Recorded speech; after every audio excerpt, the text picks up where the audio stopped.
안녕하세요. 주변에 사자가 들어가는 직업을 가지면 좋다는 이야기 많이들 들어보셨을 거예요. 오늘 저희 집의 제정신이 아닌 사자 직업을 가진 동서에 대한 이야기를 해보려고 합니다. 제가 당한 게 너무 어이가 없고 마침 동서랑 시모가 유튜브로 이 채널을 자주 보는 것 같아서 당사자들이 꼭 봤으면 좋겠네요. 저는 30에 결혼해서 결혼 10년 차, 이혼 2년 차 두 아이의 엄마이자 워킹맘입니다. 대학교 졸업 후 중소기업에서 경력을 쌓고 이직 준비를 하고 이래저래 바쁘게 살다 보니 어느덧 20살 후반의 나이가 되었고 선을 봐서 신랑을 만나게 되었어요. 사업을 하는 부모님 밑에서 자란 신랑은 부족함이 없이 자라서 그런지 행동 하나하나에 여유가 있어 보였습니다. 늘 바쁘게만 살아온 저에게 그런 신랑의 모습은 본받고 싶은 모습이자 기대고 싶은 울타리 같은 사람이었어요. 그래서 1년간의 연애를 마치고 저희는 결혼을 준비하게 되었습니다. 저희 부모님은 제가 사는 곳과 1시간 정도 떨어진 근교에서 장사를 하고 있으십니다. 제가 아주 어렸을 때부터 청과물 가게를 운영하며 삼형제 대학까지 졸업시킨 아주 성실한 부모님이시죠. 상견례를 하던 날 시부모는 회사 법인용 외제차를 타고 오셨고 식사를 하는 내내 아주 교양 있는 모습을 보였어요. 저희 부모님도 시부모님이 참 좋아 보인다고 하시며 결혼을 빨리 승낙하셨고요. 양가의 결혼을 승낙받은 이후 부모님이 한때 잠시 안색이 어둡기는 했지만 저는 제가 결혼할 생각에 그런 모습들을 기억하지 못했습니다. 마침 여유가 있는 시댁에서 집도 해준다고 하셔서 저희는 혼수만 해서 간단히 결혼을 마쳤습니다. 경아야, 집 명의는 몇 년 지나고 나면 바꿔줄 테니 신경 쓰지 말고 지내. 네, 어머님. 이렇게 큰 집을 해주실 줄은 몰랐는데 감사드려요. 둘이서 지내기엔 너무 크네요. 아기 낳고 나면 20평대는 너무 좁아. 그리고 나중에 너희 집에서 제사도 지내고 가족들도 모이고 할 텐데 이 정도는 돼야 하지 않겠니? 네, 가족 모임할 때 저희 집에서 모이면 제가 음식하기도 더 편할 것 같아요. 결혼 초반에는 시모에게 잘 보이려고 갖은 노력을 했었어요. 몇 억씩이나 하는 집을 덥석 해주기도 하셨고 저희가 결혼 초이다 보니 경제적으로 안정이 되어 있지 않아 저는 세상에 공짜는 없고 받은 만큼 꼭 일을 해야 한다고 생각을 하기 때문에 더욱 잘하려 했던 것 같습니다.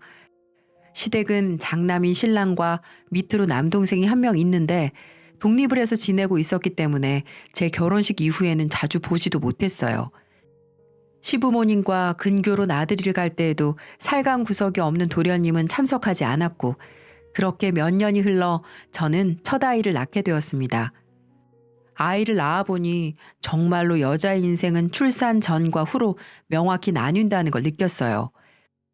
튼튼한 체질이라고 믿고 30년을 넘게 살아왔는데도 출산 후 종잇장처럼 힘이 없고 뼈마디가 아픈 관절들과 아기를 본다고 잠을 잘 수 없던 시간들, 잠을 잘 수 없으니 몸은 몸대로 예민해지고 신경이 날카로워지기까지 하더라고요. 당신 괜찮아? 낮에 아기 잘 때 낮잠은 좀 잤어? 아니, 괜찮아. 잘 시간이 어딨어. 그 시간이 집안일 해야 되는 유일한 시간인데. 그래도 무리하지 말고 쉬엄쉬엄 해. 내가 도와줄 테니까. 당신도 일하고 와서 힘들 텐데 나 정말 괜찮아. 그나마 신랑이 도와줘서 근근히 버티고 있었는데 문제는 시부모였습니다. 아기를 보러 온다는 핑계로 저희 집에 온 시부모는 이것저것 참견을 참 많이 했거든요. 시부는 아이가 집에 있는데도 베란다에 나가서 담배를 피우려고 하고 시모는 예전에 아기를 키워봤던 이야기를 하더라고요. 경아야, 애 기저귀는 이런 거 말고 면 기저귀를 써야 한다니까. 엄마가 편하려고 하면 애한테는 안 좋아. 어머님, 자주 갈아줘야 해서 그렇게 하면 감당이 안 돼요. 우리 때는 다 그렇게 키웠어. 요즘 애들은 뭐가 그렇게 힘들다고 난린지. 힘들다고 한 건 아니고요. 이것 봐, 이것 봐. 꼬박꼬박 말대꾸에 아유 정말. 제가 생각하기에 저와 시모의 관계가 틀어진 건 첫 아이가 태어나면서부터였던 것 같아요. 예전에는 시모가 저에게 뭐라고 하거나 시켜도 늘 네네거리면서 제가 잘 맞춰주곤 했었는데 저도 아이의 문제만큼은 양보할 수 없더라고요. 처음 시모와 트러블이 생겼던 부분이 저희 아기가 태열이 있어서 어른이 느끼기에도 조금 쌀쌀하게 온도를 맞춰줘야 하는데 저희 집에 들어오자마자 아기 키우는 집이 이렇게 추우면 안 된다고 보일러를 켜더라고요. 덕분에 태열이 더 심해져서 병원 가서 몇 주를 고생을 했죠. 그리고 다음번에 저희 집에 다시 와서 또 보일러를 켜길래 제가 아기 태열 때문에 안 된다고 대들었는데 그게 글쎄 고가운 이유로 들렸나 봐요. 결국 그 문제로 언성을 높여서 다투게 되었고 중간에서 신랑이 제 편을 들었더니 시모는 토라져서 집으로 돌아갔습니다. 그 이후로는 저에게 똑똑한 척 한다든지 아들을 꿰어내서 방패막이로 삼는다든지 그런 말을 자주 하셨고요. 그리고 몇 년이 지나 도련님이 결혼을 하겠다며 동서가 될 사람을 인사시켰습니다. 동서가 낯가림이 심하다고 하면서 상견례도 딱 부모님들끼리 만나서 식사를 하는 자리를 갖겠다고 하셔서 그러려니 했는데 상견례를 다녀온 시모가 엄청 의기양양하게 저희 집으로 들어와서는 시원한 물을 달라고 하더라고요. 상기된 얼굴과 달리 냉수는 웬 말인가 싶어서 조용히 물을 내어드렸죠. 용호야, 우리 집 이제 인생 폈다. 우리 집에 드디어 사자 며느리가 들어와. 그게 무슨 말이야? 의사? 검사? 판사야, 판사. 우리 집에 판사 며느리가 들어온단 말이야. 시모가 그렇게 얼굴이 상규된 이유는 동서의 직업이 다름 아닌 판사라서 그런 것이었습니다. 그러면서 비웃듯이 저를 힐끗 보는 시모의 눈빛에 저도 모르게 어머님, 사무직도 사가 들어가요. 했더니 정색을 하시더라고요. 얼굴 한번 본 적 없는 동서인데 말장난 좀 했기로써니 그렇게 분위기가 싸해질 필요가 있는지 모르겠네요. 시모는 상견례 고작 1시간 다녀와 놓고는 2시간이 넘도록 동서에 대한 자랑을 하고 있었어요. 눈이 맑은 게 사람이 참 선해 보이더라. 애가 어찌나 검소하든지 글쎄 결혼식도 가족들끼리 간소하게 하고 싶다고 하더라. 그 사돈될 사람들도 참 품격이 느껴져. 우리 손주도 분명히 엄마를 닮아서 똑똑할 거야. 어린데도 싹싹하기까지. 우리 둘째 아들이 능력이 좋아. 저는 듣기 싫어서 밥을 하러 자리를 비웠고 신랑은 속 좋게도 그 이야기를 다 듣고 있더군요.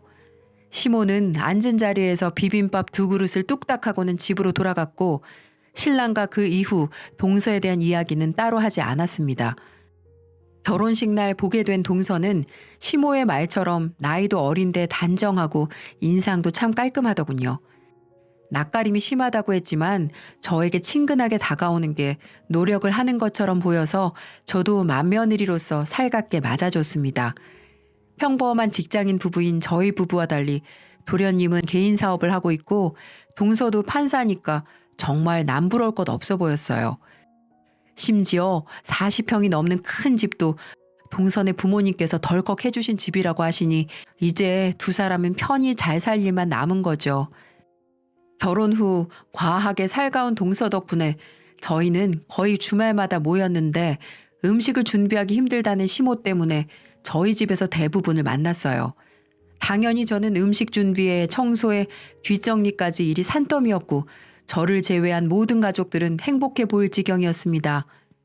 현우가 너무 귀여워요. 장난감 갖고 노는 거 보면 창의력도 엄청 좋은 것 같고요. 그렇지? 나라 일 하느라 많이 바쁘겠지만 그래도 다 때라는 게 있는 거야. 큰애처럼 너도 튼튼한 아들 생각 없어? 어머님, 저도 물론 갖고 싶죠. 그런데 제가 아직은 일을 해야 할 때라서 아이는 좀 이른 것 같아요. 그래. 나란 일이 어디 쉬운 것도 아니고 애는 내가 봐주면 되니까 천천히 생각해. 그 이야기를 듣고 있는데 왜 그렇게 가소롭게 느껴지던지. 동서가 집에 들어오고 나서 시모는 껌딱지처럼 동서의 곁에 찰싹 붙어 있었습니다. 유치했지만 신경을 안 쓰는 게 편한 길이라 생각하고 설거지를 하고 있었는데 갑자기 속이 메스껍기 시작했고 가슴이 답답했어요. 그날 시댁 식구들을 보내고 임신 테스트기를 해보니 선명하게 2줄이 뜨더라고요. 제 나이 30 후반에 둘째를 임신하게 된 겁니다. 그나마 첫 아이가 제법 컸기 때문에 다행이긴 했지만 분명 둘째는 없다고 정관 수술을 했었거든요. 여보, 그때 정관 수술 분명히 하지 않았어? 했지. 내 친구네 병원에 당신도 같이 가서 봤잖아. 왜? 나 임신했어. 이게 대체 무슨 일이야? 가끔 풀리는 경우도 있다던데 그래서 그런 거 아닐까? 나도 당혹스럽긴 하지만 그래도 우리 잘 키워보자. 아니, 나 병원 가서 따져야겠어. 애를 낳고 안 낳고를 떠나서 이런 경우가 어딨어. 내 지인인데 일 키우지 말고 이렇게 우리한테 찾아온 것도 인연이잖아. 저는 신랑이 말리는 통에 겨우겨우 진정을 했습니다. 그리고 저희 부부와 2달 차이로 동선에도 임신을 했고요. 여기까진 별 문제가 없었고 동서도 마침 육아동지가 생긴 것 같다고 하면서 저에게 이것저것 물으며 열심히 준비를 했습니다. 시댁에서도 2 며느리가 동시에 임신을 하게 되니 경사라고 하면서 힘든 명절도 없애고 몸에 좋다는 영양제도 챙겨주셨어요. 그런데 영양제를 택배로 받다 보니 서로 뭘 받았는지 몰랐는데 만나서 이야기를 하다 보니 제가 받은 것과 동서에게 준 것이 다르더라고요. 저는 당연히 먹는 엽산에 철분제 정도면 동서한테는 유산균부터 시작해서 뭔 들어본 적도 없는 것들의 과일들까지 진짜 며느리 차별이 끝이 없구나 싶어서 집에 가서 신랑에게 이런 일이 있었다고 털어놨죠. 저도 예민한 시기이다 보니 시모가 저를 미워하는 걸 떠나서 서럽게 손주들도 차별을 하나 싶은 마음이 컸거든요. 그때 신랑이 한 말이 저는 아직도 가슴에 남아있는데 엄마 원래 그런 사람인 거 알잖아. 알면 잘하지 그랬어. 이러는데 누가 보면 제가 아주 막장 며느리인 줄 알겠어요. 제가 시모한테 못하긴 뭘 그렇게 못했나요? 그저 의견이 맞지 않는 부분에 대꾸 몇 번 한 게 전부인데 이렇게까지 미워할 일인 줄 모르겠네요. 동서가 집에 들어오고 나서도 나란 일 한다고 싸고 도는 바람에 결국 음식은 제가 다 하고 예쁘게 담고 나르는 것만 동서가 했는데 그런 것도 맏며느리 역할이라며 제가 하는 모든 일을 당연시 여기던 시모에게 넌덜머리가 나기 시작했습니다. 최대한 시댁과 마주치지 않고 살아야겠다 생각을 했고 결국 출산날이 다가왔어요. 너 이번에도 산후조리원 들어가니? 네? 네. 예약해뒀어요. 너 경력직으로 이직했다며? 애도 2번 낳으면 집에서 몸조리 할 수 있는 거 아니냐? 어머님 지금 무슨 말씀 하시는 거예요? 네 동서는 친정에서 예약해둔 산후조리원도 취소했다고 하더구나. 남들 다 하는 거 유난 떨지 않겠다고. 네. 내가 몸조리 해줄 테니 둘 다 50만 원씩 내고 우리 집에 들어오렴. 어차피 애들 개월수도 비슷하잖니. 아니에요. 저는 조리원에 갈게요. 동서만 부탁드릴게요. 안 그래도 불편한데 무슨 시댁에서 몸조리를 하라는 건지 시모에게 거절 의사를 밝혔더니 시모는 또 신랑에게 전화를 한 건지 바로 전화가 오더라고요. 왜 본인 엄마 성의를 무시하냐는 내용이었습니다. 신랑도 결혼 초반과 비교해서 많이 바뀐 게 처음에는 중간에서 중재하려고 노력도 하고 제 기분도 신경 써줬는데 첫 아이 출산 이후 모든 걸 놔버린 것 같았어요. 무슨 문제가 있어도 저보고 시모에게 전화해서 해결하라고 하고요. 그러면서 하는 말이 산후조리원은 비싸니까 차라리 시모에게 50만 원이라도 주고 더 오래 있다가 오라는데 그걸 덥석 알겠다고 할 사람이 어디 있을까요? 저는 화가 나서 산후조리원 가격만큼 현금을 꺼내 신랑 얼굴에 확 던져버렸네요. 신랑도 그제야 제가 많이 화가 난 걸 알았는지 미안하다며 사과를 하고 정말 저는 출산을 하고 산후조리원에 갔다가 집으로 돌아왔는데 정말 이 미친 시댁들 때문에 눈이 돌아갈 뻔했습니다. 제가 조리원에서 몸조리를 하는 한 달 동안 시댁이 저희 집으로 이사를 왔더라고요. 간단한 집 몇 개가 아니라 정말로 살림을 옮겨뒀어요. 34평 되는 아파트에 시부모에 신랑에 첫째 아이까지 그것만 해도 바글바글한데 저랑 갓난 둘째까지 있으니 미칠 노릇이었습니다. 조리원에서 퇴소하기 전에 분명 집을 대청소를 하고 소독까지 해두라고 했는데 누가 봐도 너저분한 게 아기가 들어가 있을 공간이 안 되었어요. 여보, 이게 무슨 일이야? 어머님, 아버님, 여긴 웬일이세요? 아, 엄마가 애들도 봐주고 한다고 잠시 들어와 계신데. 이게 잠시 머무는 사람 짐이야? 그럼 아버님은? 우리 방은 또 왜 저러는 건데? 일단 방으로 들어가자. 들어가서 얘기해. 방으로 들어간 신랑은 난처하다는 듯이 눈치를 살피고 있었고 시댁의 사업이 좋지 않게 풀리고 있어서 시댁을 담보로 돈을 빌렸고 그게 잘 되지 않아 경매로 넘어갔다고 하더군요. 그럼 남은 집이 저희 집뿐이니 우선 급한 대로 들어왔다고 하는데 나 참 그렇다고 저한테 아무런 상의 없이 이런 짓을 하는 게 상식적으로 가능한가요? 저는 불어터진 가슴 때문에 제대로 속옷을 입고 있기도 힘들고 수시로 유축도 해야 하는데 이게 무슨 날벼락인지. 당장 친정집에 가고 싶어도 그 당시 저희 친정집에 외할머니가 많이 편찮으셔서 부모님께서 힘들어하고 계신데 친정집으로 가지도 못하겠더라고요. 밖에서 시모는 산더미같이 미역국을 끓여두고는 밥을 먹으라며 저희를 불렀습니다.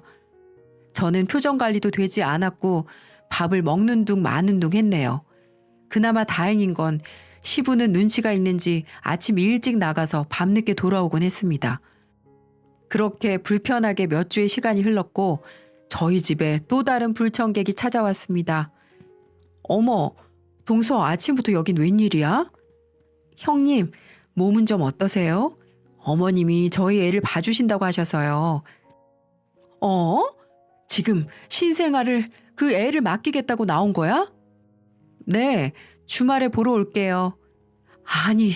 아니 그게 무슨 말이야? 나 들은 거 없는데? 형님, 제가 바빠서 먼저 가볼게요. 자세한 건 어머님이 말씀해 주실 거예요. 동서! 동서는 그렇게 제 자식을 저에게 떠밀듯이 남겨두고 나가버렸습니다. 두 아이가 갑자기 울어대는 바람에 저는 두 배로 정신이 없었고요. 이후 문자로 동서가 출퇴근 거리가 너무 멀기도 하고 급한 재판이 있어서 가야 한다고 하는데 나 참 어이가 없었고 자고 있는 저희 애가 깰까봐 우는 동서의 아기한테 급히 분유를 타서 먹이게 되었어요. 그나마 신생아들이라 잠이 많아서 다행이었지만 두 아기를 보고 있으니 정말 막막하더라고요. 1시간 정도 뒤에 문화센터에 다녀온 시모가 들어왔고 저는 자초지정을 물었습니다. 걔가 워낙 바빠야지 일이 하도 중요하다고 하길래 출산휴가 짧게 쓰고 바로 일하라고 그랬다. 마침 네가 젖도 잘 나오는데 같이 보면 되지 않니? 그게 말이 돼, 어머니? 지금 저 전몸살 때문에 아파서 제대로 잠도 못 자는 거 알고 계세요? 그러니까 애한테 모유를 먹여야지. 그게 젖이 잘 안 나가고 안 돌아서 그렇게 뭉치는 거다. 조카한테 모유 좀 나눠주는 게 그렇게 아깝니?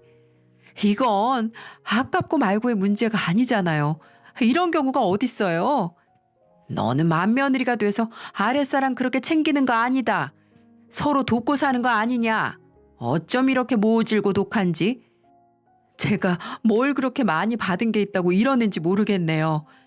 우선 오늘은 어쩔 수 없으니 아기를 봐야겠지만 도련님한테라도 당장 데려가라고 말할 거예요. 시모가 난리를 치는 모습을 보고 저는 시모가 먹고 있던 밥상을 싹 뒤엎어버렸습니다. 당연히 시모는 더욱 길길이 날뛰고 있었고 저는 안방으로 들어가서 종이 한 장을 꺼내 시모 앞에 던졌어요. 그 종이는 이혼 서류였고 시모는 그 서류를 보고 콧방귀를 뀌고 있었어요. 이혼은 무슨? 이혼이 그렇게 쉬운 줄 알아? 거의 10년 동안 꾸준히 괴롭히고 무시하고 지금 이런 모습들까지 다 이혼 사유 가능하고요. 당연히 위자료는 어머님께도 청구할 겁니다. 어머님이 그렇게 아끼시는 아드님은 이혼남 딱지 붙이고 평생을 살아야 해요. 아시겠어요? 요즘 아버님 회사도 어렵다고 하셨는데 위자료 감당하시겠어요? 너 우리 집안에 판사 있는 거 모르니? 이런 게 될 리가 없잖아. 그건 해봐야 아는 거죠. 귀하게 자란 동서가 이런 거 보면 시댁을 뭐라고 생각할까요? 그리고 아버님도 아들 이혼남 만든 어머님 참 좋아하시겠네요. 제 말이 끝나자마자 시모는 얼굴이 하얗게 질려서는 종이를 북북 찢고 방으로 들어가 버렸습니다. 그날 저녁 도련님이 와서 결국 아기를 데려갔고 시모는 이후로도 며칠은 조용하다가 한 달 정도 지나서부터 다시 예전 버릇이 나오기 시작하더군요. 따라다니며 동선의 아기한테 젖이라도 나눠주라고 하면서 제가 도저히 동서가 젖이 안 나온대요? 하고 물어보면 그런 게 아니라 일을 해야 하니까 모유 수유를 할 수 없다고 모유가 면역력에 좋으니 나눠주라고 하길래 저도 열이 받아서 그렇게 면역력 챙겨서 동서한테만 유산균에 영양제를 다 챙겨준 것 아니냐고 하고 눈치를 주면 또 조용해졌고요. 그나마 시모는 이혼 서류를 본 이후로 제가 싫은 내색을 하면 금방 조용해지거나 자리를 비웠는데 이제 문제는 신랑이 그런 시모가 기죽어 보인다고 하면서 편을 들기 시작하는 거예요. 시모가 풀이 죽어서 방으로 들어가면 저보고 야박하다며 툴툴거리기에 저도 더는 못 참고 이혼하자고 소리를 질러버렸네요. 무슨 이런 일로 이혼 이야기를 꺼내냐는 신랑을 뒤로 하고 짐을 싸서 애들과 친정집으로 가게 되었습니다. 사태의 심각성을 느낀 신랑이 매일같이 찾아와서 무릎을 꿇고 빌었고 저는 일주일 만에 다시 집으로 돌아오게 되었어요. 그날 이후 시모는 거의 쥐 죽은 듯이 지내고 있었고요. 저희 아기가 100일이 되었을 때 집에서 양가 식구들이 차려 식사를 하게 되었어요. 오랜만에 집이 사람들로 북적거렸고 동서도 함께 참석을 했죠. 식사를 마치고 제 동생이 동서에게 조심스럽게 업무적으로 자문을 구할 게 있다고 하며 이야기를 하는데 아무것도 모르는 제가 들어도 동서가 아무것도 모르는 느낌이었습니다. 어느 정도냐면 부동산 쪽에서 일을 하는 동생이 다른 직원과 돈 문제가 생겨서 이걸 민사상 소송을 진행해야 할지 형사상 소송으로 진행을 해야 할지 이런 간단한 질문이었거든요. 그런데 버벅거리며 그건 본인 분야가 아니라 모른다고 대답을 하더라고요. 제가 느끼기에는 민사상과 형사상의 개념도 모르는 느낌이라 의아했고 그건 동생도 마찬가지였어요. 다만 다른 방에서 이야기를 하고 있었던 거라 시댁 식구들은 전혀 모르는 눈치였고요. 저는 그 이후 이상한 기분이 들어서 동서가 일한다는 법원에 찾아가서 찾아봤지만 그 어디에도 동서의 이름은 찾아볼 수 없었습니다. 혹시 다른 법원으로 발령이라도 받았나 싶어서 몇 번을 찾아가서 물어도 그런 이름의 사람은 없었대요. 저희 동서가 이름이 좀 특이하거든요. 아무튼 그래서 이상한 것 같아 신랑에게 슬며시 이야기를 했는데 신랑은 왜 멀쩡한 사람을 몰아가냐고 하면서 또 버럭 하더라고요. 잘 살고 있는 가정에 초치지 말라고요. 그래서 그 이후로는 저도 관심을 끊었어요. 저 혼자 살기도 바쁘니까요. 그러다 신랑과 이혼을 결심하게 된 건 다름 아니라 저희 둘째 아이의 돌잔치 때였습니다. 여러 손님들 중에 신랑이 한 손님과 반갑게 인사를 하고 있었고 저도 인사를 하러 곁으로 가고 있었어요. 어때? 나 솜씨 죽이지? 일부러 살살 묶었었잖아. 그래, 안 그래도 덕분에 둘째 봤다. 야, 근데 풀러 올 거면서 왜 묶은 거야? 자꾸 우리 집에서 와이프한테 시집살이 시키니까 와이프가 이혼을 하네 마네 이런 소리를 많이 하더라고. 그래서 조금 불안해서 다시는 와이프가 그딴 소리 못하게 하려고 풀어버린 거지. 그래서 지금은 나한테 살살 긴다 기어. 아이 둘씩이나 딸린 아줌마가 아이 내팽겨치고 이혼하겠니? 그리고 우리 부모님 사업 망해서 우리 집에 들어와서 사는데 만약에 와이프랑 이혼해버리면 아우 내가 그걸 어떻게 감당을 하냐 생각하기도 싫다야. 그래서 둘째 낳으면 와이프 묶어둘 수 있을 것 같아서 내가 잔머리를 좀 쓴 거지. 아유 이 자식 쇼를 한 거구만. 그래도 재수씨 불쌍하다. 아유 난 모르겠다. 여하튼 너 잔머리 하나는 참 잘 돌아간다. 대단하다 대단해. 전 그 얘기를 듣고 충격을 받고 말았어요. 눈이 돌아가 버린 저는 돌잔치고 뭐고 할 마음도 생기지 않아 돌잔치도 엎어버렸습니다.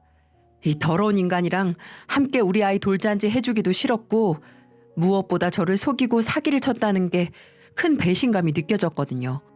친정 식구들과 지인들에게는 거듭 미안하다고 사과를 드리고 곧장 전 집으로 짐을 싸러 갔습니다. 남편은 도대체 왜 이렇게까지 그러냐며 미친 거 아니냐면서 오히려 저에게 소리를 지르더군요. 제가 자기네들이 하는 소리를 못 들었다고 생각을 했나 봅니다. 아마 그 자리에는 사람들이 많아서 웅성웅성거렸으니 내가 들을 거라곤 꿈에도 생각을 못 하겠죠. 그래서 결국 폭발하듯이 말을 했습니다. 당신 나한테 감히 사기를 쳐? 뭐 평생 애 키우면서 시집살이 시키려고 그걸 풀어버렸다고? 당신이 인간이냐? 당신은 날 와이프로 생각하지 않고 그냥 니네 집안에서 일하는 하찮은 노예로 생각을 했었구나. 당신 같은 쓰레기 인간이랑 10년 동안 살았던 게 너무 소름 돋는다. 이혼할 각오하고 기다리고 있어. 라고 말하고 남편의 뺨을 날려버렸습니다. 남편은 그제서야 상황 파악을 하고 자기도 잘못한 건 아는지 제 뺨을 맞고도 역시나 또 무릎을 꿇고 빌었고 다시는 안 그럴 테니 한 번만 더 기회를 달라고 노발대발 하더군요.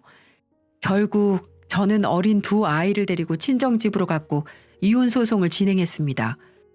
신랑은 아이들 때문이라도 이혼할 수 없다고 어필했지만 아기를 똥기저귀 한번 안 갈아본 사람을 아버지라고 말할 수 있을까요?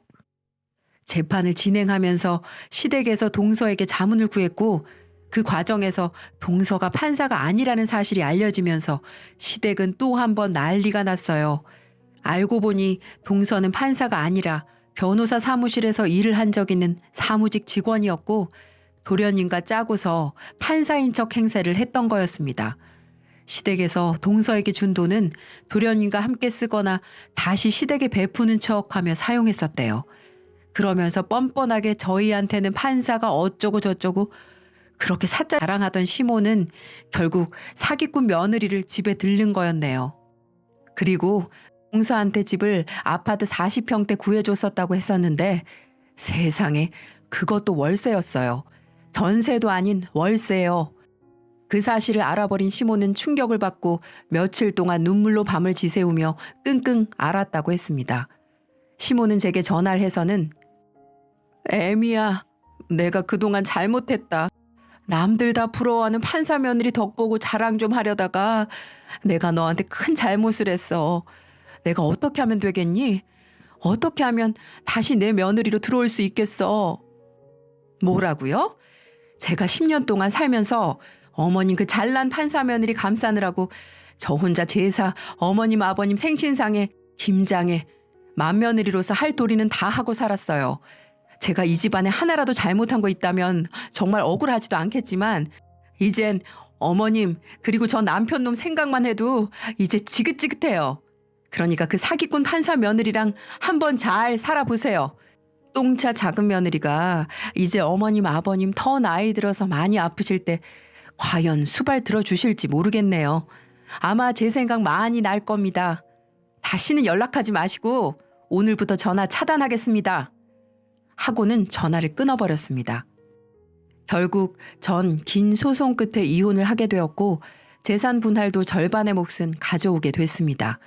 물론 양육권도 가져올 수 있었고 양육비도 각각 70만 원씩 140만 원을 매달 받기로 했고요. 소송도 길었고 그동안 아이들도 제법 컸으니 이제부터라도 제 인생을 살아보려 합니다. 이번 달에 제가 제 이름을 건 카페를 오픈하게 되어 글 시작 부분에 워킹맘이라고 써두었어요.